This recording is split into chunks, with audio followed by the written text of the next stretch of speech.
Been 2 years. I needed a break. A lot has happened in 2 years.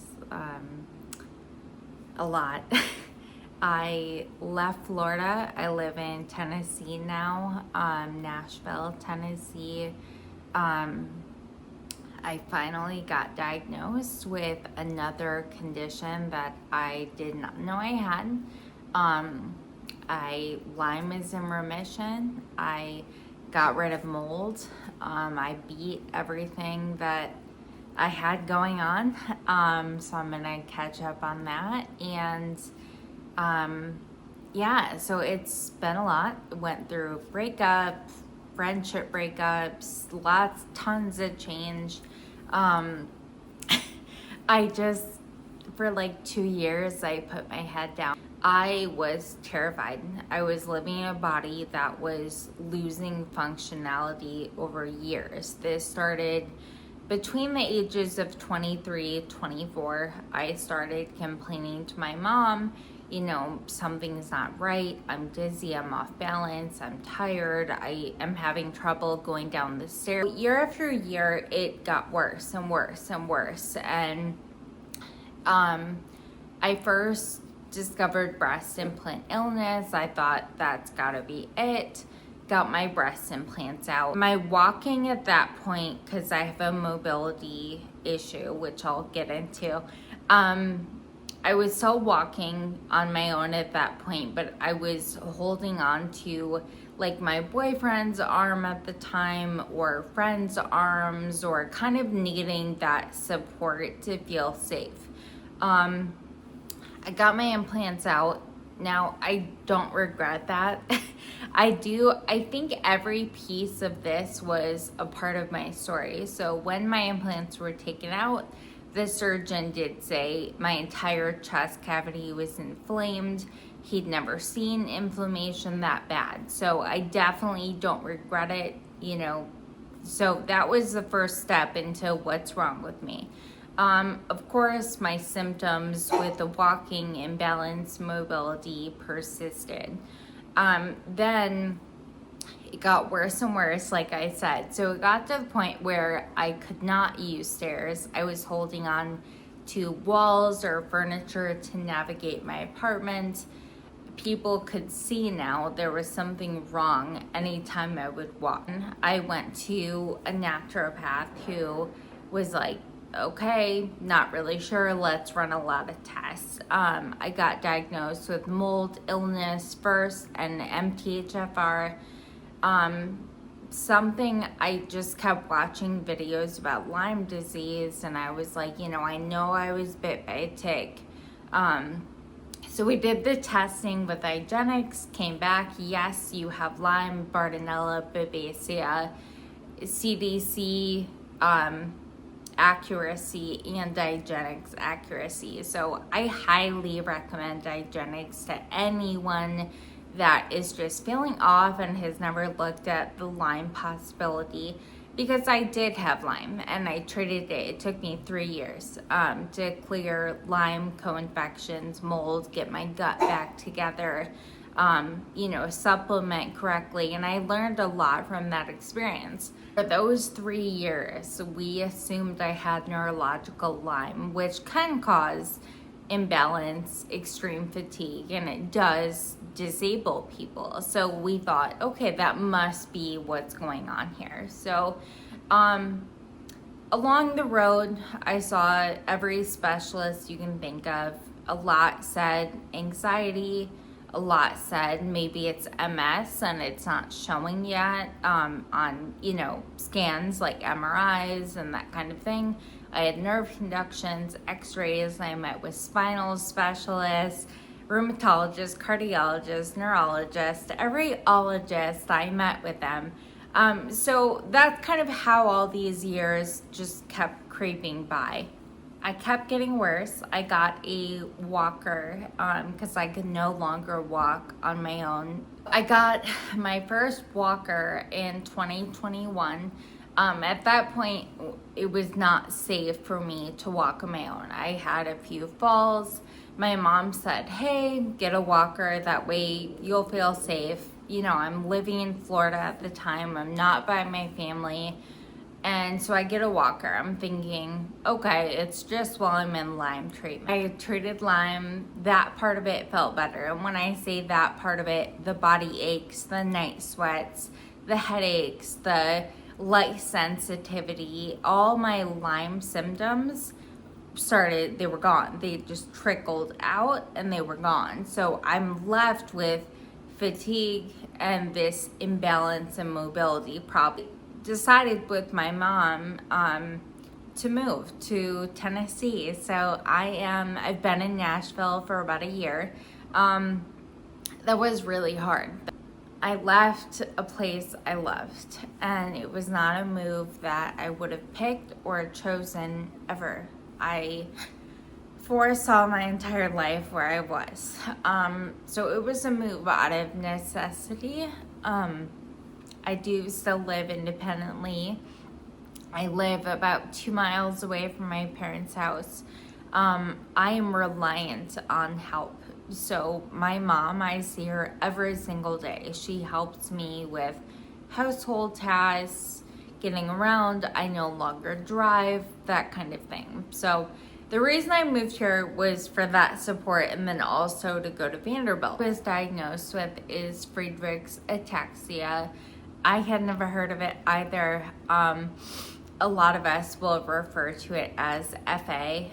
It's a rare genetic disorder, so it means I was born with it. My neurologist, who did a very thorough physical exam, he watched me walk barefoot very intently. He did one of the most thorough neurological physical exams I've ever had. And at the end of that, he said, I don't want to put you through nerve conductions, MRIs, all this stuff. You've done it. I don't want to do it. I want to send your blood to genetic testing. So very quickly, we sent my blood to University of Chicago, and they confirmed the diagnosis. How you get it, both your parents are carriers of the FXN gene, mutated copy of that gene. When they have children, you have a 25% chance of getting Friedreich's ataxia. I got it. It impacts about 1 in 50,000 people in the US. I do use a wheelchair now for outside of the house, going to the mall, anything where I have to walk more than 20-30 feet, I have to use a wheelchair. So obviously it's a very heavy pill to swallow. I'll list on the screen some of the, symptoms of Friedreich's ataxia. Another thing is speech issues. I have a very slight speech issue. There is no cure for what I have for FA. But there is a drug that I'm on called Scoliosis. I just started it about a month ago. It's meant to slow the progression of FA. I've not been on it long enough to really speak to that, but it is giving me some energy. So one of the best ways to kind of combat this, the best you can, is actually going to the gym. So I've been going to the gym newly. I just started 3 weeks ago, but I go almost every day. I'm in physical therapy. That's another way to kind of combat this and deal with it. And things last week at PT, we worked on, because I had a fall about a week ago. It was pretty bad. It was my first fall where I actually hurt myself. Anyway, so we went over when I fall, how do I properly get back up? So things like that. Kind of a heavy doctor load, which I'm still getting used to, because I feel like my experience was so different before. Doctors, I feel almost were I don't know what's happening with you, so I don't want to be involved in this. And now it's I'm getting reached out to and taken care of and talked to and messaged almost daily. And so basically FA, And again, very new diagnosis for me, but neurology, it's a neurological disease, right? So that's my main umbrella. My main doctor is a neurologist. It kind of kicks me over to cardiology. So what I have, Friedreich Ataxia, does shorten your lifespan. How much, it depends person to person.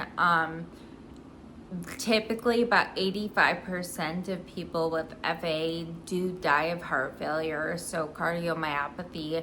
So cardiology was my next stop. I went there really assuming he was going to be like, you're good, have a good day. That wasn't really the case. My EKG was abnormal. My echo, everything was good except one valve or chamber was showing thickening, which is a sign of cardiomyopathy. So I do have to have an MRI of my heart.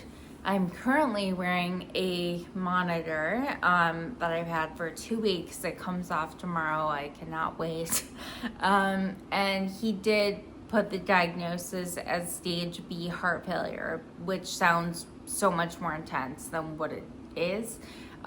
It basically means that structurally they are seeing some abnormalities, but the symptoms aren't like there yet. So it means something is happening, right? And I can be in this stage for a long time. I think on like a personal level of, how I'm dealing with this, I mean, if you know me, like I'm naturally a pretty happy, bubbly, smiley, talkative person. Like that's pretty much my baseline. So I think outwardly, a lot of people maybe weren't aware of how much I was struggling, how hard this was. Maybe just people in the inner circle knew that. It's very hard. It's heartbreaking. You have a whole life you thought you could have had. But again, me being me, I have always, and this started happening to me when I was 23. I'm about to be 37. So I have learned how to pivot and I have learned how to adapt. And I think that's the most important thing. We cannot control life. Like that's in God's hands. We have no control over that. So I think we can control how we respond to a situation. It's hard, but there's still a future. There's still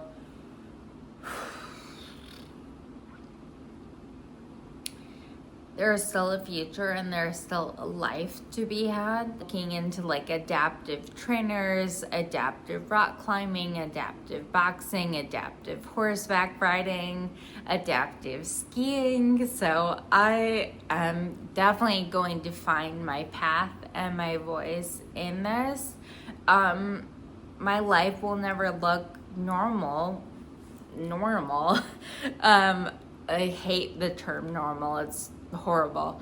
But as far as the standards set by, society, it's never going to look like that.